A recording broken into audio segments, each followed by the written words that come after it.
Well, welcome everybody.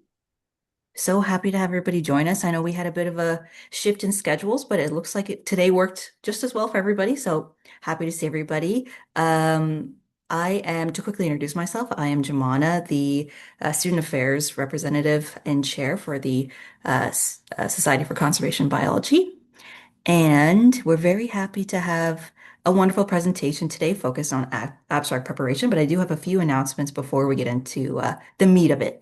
So to start things off, if you're unaware of what the SCBNA is, it's a professional society that is a regional chapter of the Society for Conservation Biology at the global realm, I guess I should say. And the mission is to provide an environment that welcomes support and supports diverse students and professionals to contribute to conservation science.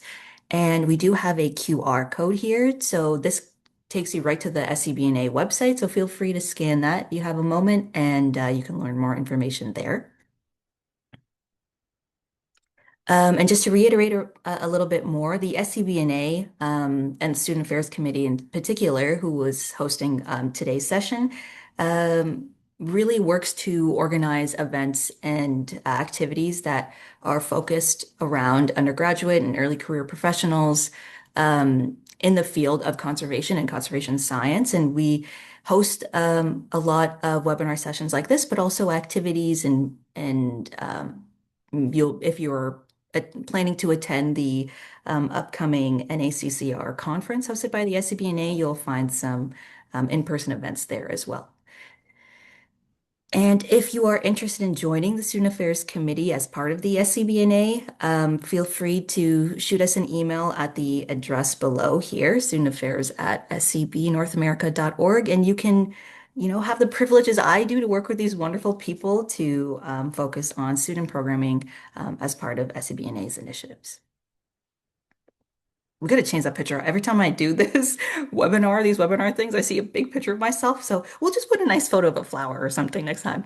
To get more involved in the SCBNA and the student affairs efforts, there are also a few other opportunities. So again, more QR codes. So feel free to scan these to um, look for potential assistantships or postdoc opportunities or even funding opportunities as well that are non-federally supported. And you can also contribute to this list by scanning the QR code at the top. So there's two here, one to just view at the bottom and one to contribute to this growing list. So we're excited to have a lot of contributions already, and we're hoping to gain some more too.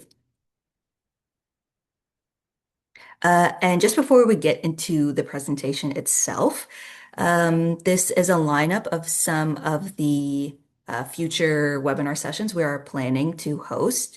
There is a few that are focused on conferencing in general, and that's really to prepare people who may be interested in attending NACCR. But of course, if you're not attending, there's still a lot of information to take away from these sessions. Like today in particular, we'll be focusing on abstract preparation. Maybe that's to help with the call for abstracts for NACCR or really any conference in general, a paper, manuscript. I was mentioning to Martha earlier, I got the utmost privilege to work through or take a look at some of the slides beforehand, and it's very, very informative. So we're looking forward to that and a few other offerings in March as well. And I will pop in the chat a link to all the events that the SCBNA is doing, so you can feel free to peruse as well. So without further ado, we're very happy to have Martha Groom here to present on abstract preparations, and she is a part of University of Washington's Bothell campus and part of the School of Interdisciplinary Arts and Sciences. And we're very lucky to have also had Martha be the former VP for education at the SCBNA, and now she actively still works with the education team as well as the care committee. So I will pass it along to Martha. I will stop sharing first. No. So much, Mona. I really appreciate it. Yeah, I'm excited to be able to support trying to work on abstracts and invite more people to submit abstracts. So that's really the intention behind what we'll be doing now. So I'm going to share my screen. And I also will, at the end, share the slides themselves. So feel don't worry if you'd like to be able to see these more and longer. You'll be able to do that. Sorry, I just have to clear that and let's enter. Okay. So the goal here is fairly simple. We are hoping. So sorry, I'm trying to. There we go. Sorry, I meant to say I live and work right now in the northeast corner of the Olympic Peninsula, what's called Washington State. These are the traditional lands of the Coast Salish peoples, and more specifically, the Chimacum peoples, who have been stewarding these lands and waters since time immemorial and do absolutely extraordinary conservation work today and always. So it's a real privilege to live here.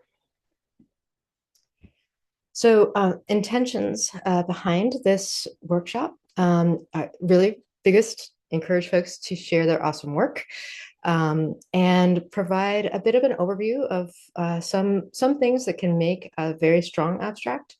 And also at the end, I'll talk a little bit about how they are reviewed, which I hope will be very reassuring. I'm going to show some examples to specify titles, opening lines, and we'll get into one nitty-gritty on an abstract and how it could be made stronger, but also some general principles. And then if we have enough folks, we may break into some groups to kind of talk about your abstract and what you would like to get some feedback on. And I will say this again later, but I actually am personally happy to look at anyone's abstract. If you'd like to send it to me and say, hey, could you give me some feedback? I'd be delighted. Goal is you're going to leave this totally excited and you're going to submit some of your awesome work to the next for the next conference. Okay, I'm going to pull up the chat just to see if there's more. Okay, great. So I am also going to just put into the chat the link to the abstract submission guidelines and to encourage you to have that for reference in the future. There are 3 different options, and I'm going to present them in a slightly different order than they are on that webpage, because this is the order I think that you ought to really internalize. The best talks I've been hearing have been speed talks. Speed talks are 5-minute long. They tend to focus very much on the essentials, and they're particularly effective at broad outreach. So if you want to reach a whole bunch of folk who may be very unaware of the kinds of work that you're doing, this can be super great. And then there's 15 minutes Q&A for the whole presenter group. So several people are doing these speed talks in the same session. And sometimes you can bounce off of one another. It's a really dynamic way of doing things. These, in many ways now, are becoming the real standard for talks. While there has been the undeserved reputation that they are lesser than longer talks, it's not true. The other great way to present is a poster. A poster has got a dedicated session for Q&A. You're standing with your poster. It allows you to have in-depth discussion with people. So if you really want to get into the nitty-gritty and have face-to-face conversations, this is such a fabulous way to be presenting your work. You also can get a lot more detail across often in a poster. And then the last one is the 15-minute oral presentation. Those are 12-minute talks, 3 minutes Q&A. And that's really well suited if you have a particularly complex or detailed methodology you want to convey. And then the speed talk might be too short for you to be able to do that. So that would be when I would choose, I'm gonna go for a 15-minute talk. And then one tip, whatever you do, it's really helpful to provide your contact info so people can follow up with you. These times for question and answer are short. And then having a QR code that links to a PDF of your slides or of your poster is fabulous. I can't tell you how often I've looked back at some of those resources when those have been given to me. So I really encourage doing that for others. So there are 2 big questions I get a lot. How do you know if your work is ready to present? And then what if you don't really know kind of the results yet? You're still in progress. So taking, are you ready? Well, if you're getting close to preparing to share or you're sharing in other contexts, this could be the right time. It's okay to be not fully cooked and get feedback. Um, Others have just submitted a manuscript, perfect time. You've got everything put together. You've got snazzy figures, or maybe it's recently published and people may not yet have had a time to understand and know about your work. I also really want to encourage people who are maybe not in traditional publishing, but have outcomes from recent work that they're doing, their activities to share. It is so helpful for practitioners to share with us what they're seeing on the ground. So that's a vital way to be presenting. You must have some results to be sharing or some outcomes to share. So if you really don't know what's going to be there, it's probably not the right time. Um, but if you are in progress and you have a fairly good idea, then providing your best understanding right now is great. And then what if, oh my gosh, you later have a different understanding, something new comes in?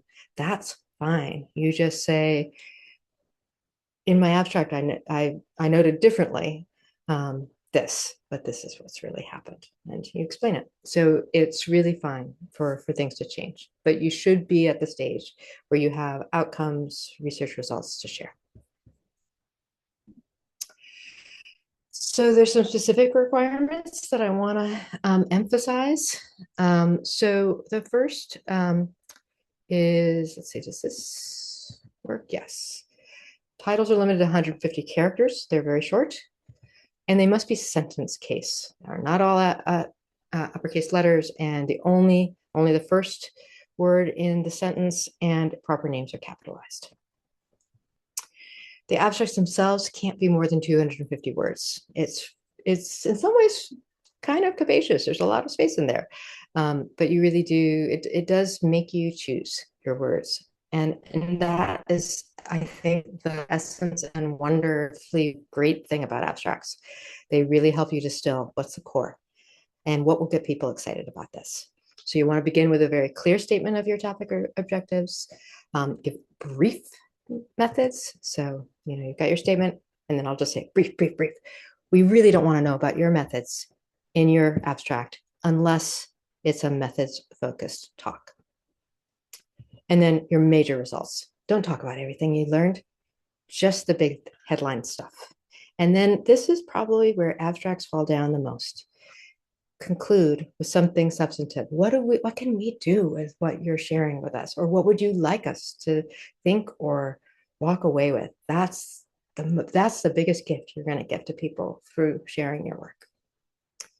So, please don't be vague, and just make sure you've got everything verified, and you correct any errors before the deadline for submitting it. Okay, so some tips. How do I create a strong abstract? First, the title is huge. You want a short, informative title. It really should be informative. It should have the core focus or the core implications of your work and really minimize jargon. I can't emphasize this enough. Many people select which talks they're going to attend to based on your title. And so if they just don't get drawn in, you're missing folk. So it does actually take some work to do that. And then just have one sentence that gives the importance of the topic. Just lay it out. And that again, is a pull. So they'll read the beginning, they may not read to the end of your abstract. So you really want to pull them in. That's also, it's setting the context. And it also kind of asserts this is going to be a contribution that you're making around something that folks care about. And then one giant tip. I can't tell you how many abstracts will begin with people don't study blah. Well, maybe they don't because it's really boring, or maybe there's a good reason behind that. That's not compelling. Instead, focus on why this is important in its own right. Then you add some additional context and your aims. What are you contributing in this general area that's important to folk? That could also be, where, localized. That often will bring people in. They're working in the same place. Um, the cultural context can be really huge, and that again might pull people in, etc. Really, what you're doing there is giving the focus and purpose of your work. And again, if you are emphasizing a new approach or a new methodology, that that's what you're going to really highlight. It's the purpose is how you'll be applying this, and you're going to show how these new methodologies will help you advance and answer questions more than we can currently. Every single element so far is important. So it's not like pick and choose. All this you need to do to have a strong abstract. So continuing. Um, explain your methods and major results in just a few sentences. And again, that your methods are going to be short in most cases. Only highlight your most important results. It's very tempting to tell people about all the things. And it's almost never a good idea, even in a 15-minute talk, to tell them about all the things. It's too much. It's actually not right to do it in a 50-minute talk. You really want to focus. People can only retain the big things. So think about, what do you want people to walk away with? It's also often a good rule of thumb, 2 or 3. That's as much as people typically can hold on to. And then your concluding sentences should show how this work is supporting conservation. Summarize those implications of your work, connect it back to the context, maybe clarify a little bit more of how you can move things forward through what you've been sharing. And then the last bit of advice is just be kind of strategic, be very clear, try to avoid excess words, use your active voice, mostly short sentences, and then do a really strong edit to simplify and make it clearer.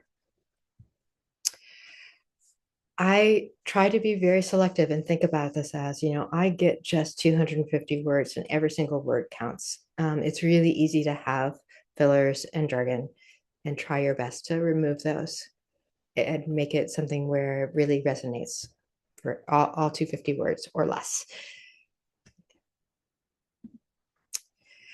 I want to just take one moment to say something about to the students. So that's anybody who's graduating in 2026 or later, from whatever program you're in. You could also write a second abstract to supplement the primary one you submit.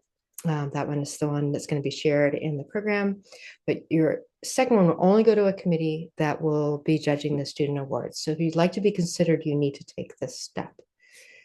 And this one is a longer abstract, 500 to 800 words. So what do you do with that? You can go into greater depth about how you did the work, explore the methods, the results a bit more, and I'd say a big invitation to explore the significance more. You get exactly one key figure or table. So it says it invites you to submit one and not more than one. That is exactly one. So if you're Monty Python fans, you'll see that. I would choose, what's the biggest result you hope people know about? Or a conceptual framework could be a really nice type of figure to add at this in this context. It's also, if you are in you're still developing, this isn't from a paper you've already submitted or that's been accepted, it's a really great opportunity to think about it. Like, what would be a really compelling graphic that would really grab people? So it's a nice way to try that out. And you need a caption, 50 words or less. So, more on the context of your work, more on results.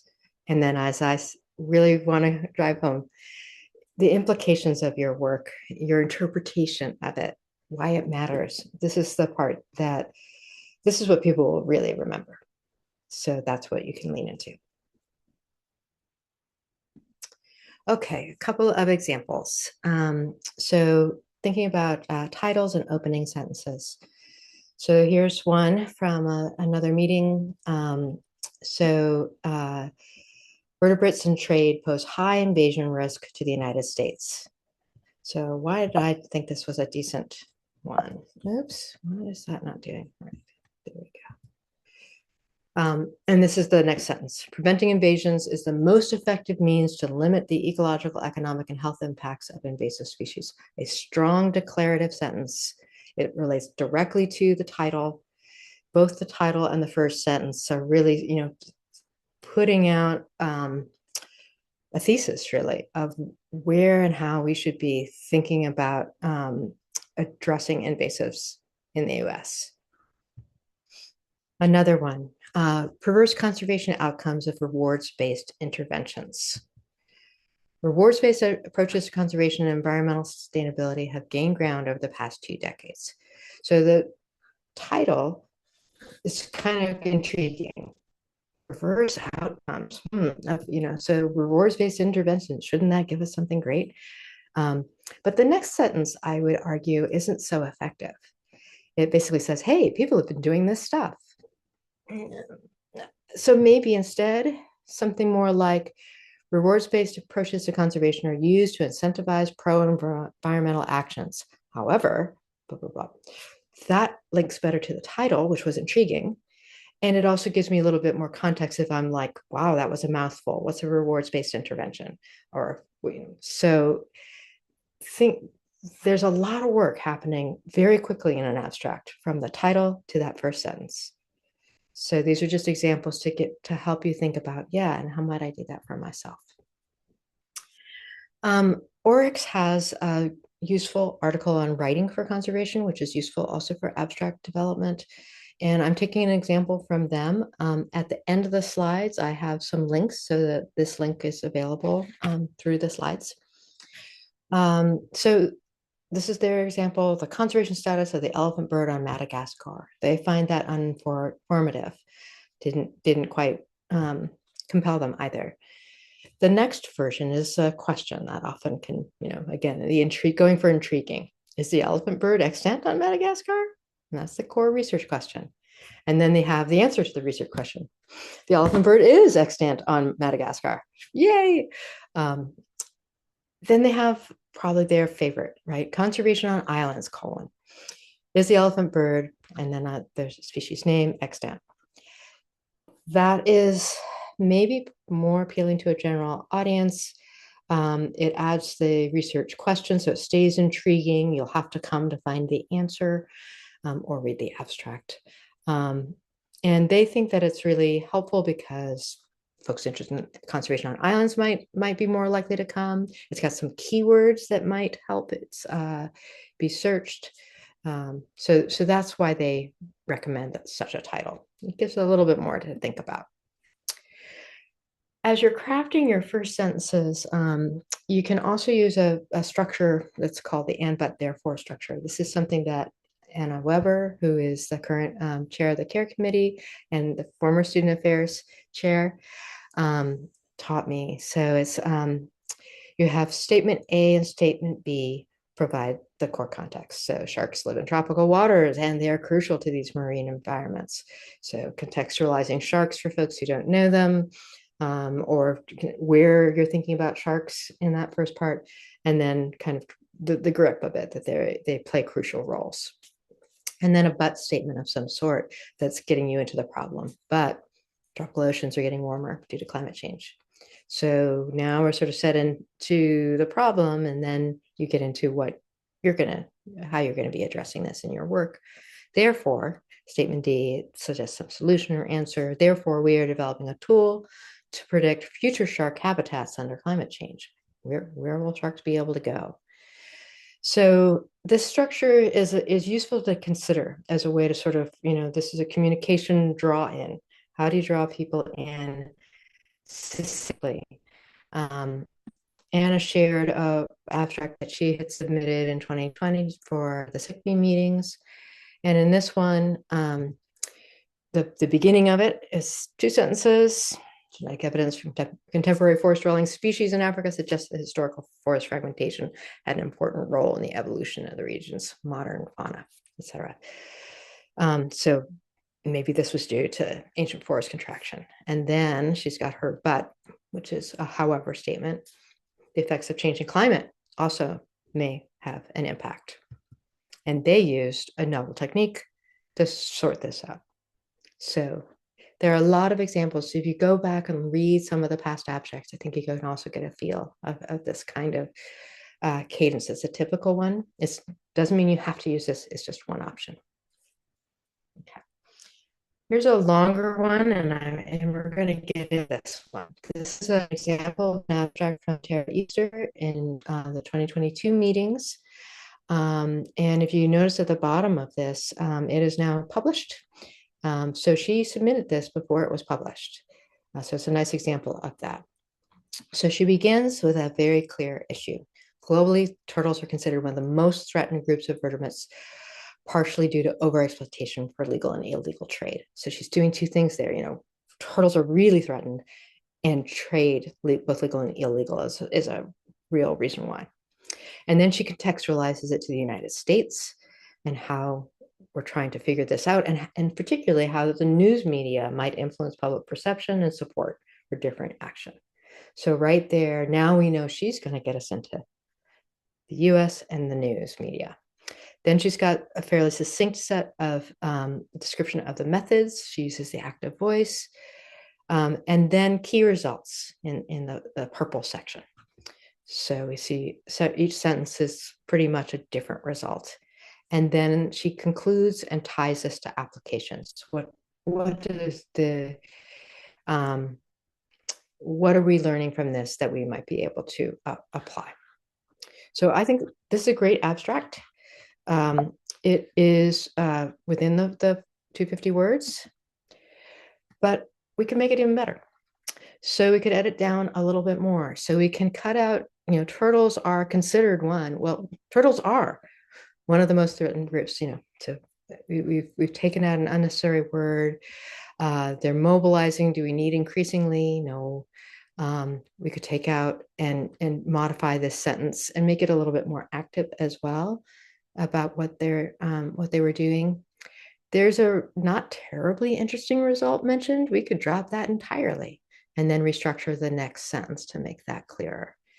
At the same time, that's sort of a filler phrasing.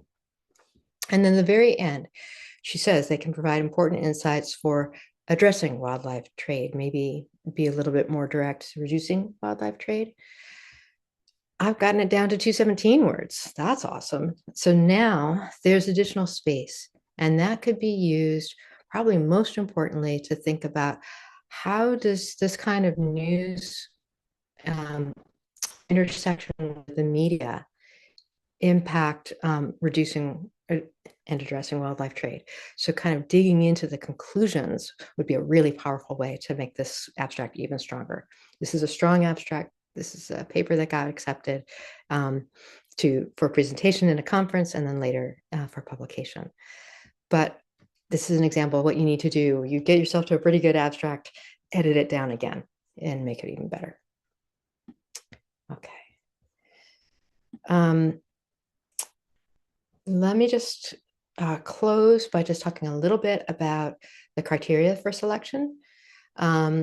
So there are four. The first is scientific merit. And by that, really, they're making sure that you are presenting something that isn't entirely redundant with stuff that has been done before, that your work is sound. But really, the two ones that matter most are the next two. Are how is this applying to conservation science and practice? The majority of abstracts that are rejected because they actually don't apply to conservation at all. People are excited about connecting, and they may have it in their head, but they don't explain it. And so you don't see the connection. And then why are they coming to talk about conservation and restoration? A lot of what I've been offering is about making very clear abstracts. So there is a sense when you read a really muddy one that you're not sure you're not going to get a really muddy presentation. Having a super clear abstract gives folks a lot of confidence that you're going to share out something really beautifully presented, as well as really cool work. And then there's a bunch of detail about conference themes. I recommend that you go pawing through that. Um, and usually it's not that hard to find, oh, yeah, absolutely, I connect to that theme in these ways. So again, it's just making sure that there's some coherence to the conference. So really make sure you've really made it clear how your work applies to conservation or restoration work, and make it clear. And your abstract will be accepted, I'm sure.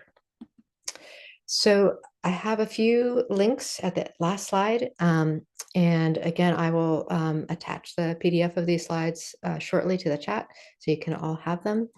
And they're just, useful things that apply to norms of scientific presentation, but hopefully you'll find them useful. And I will close.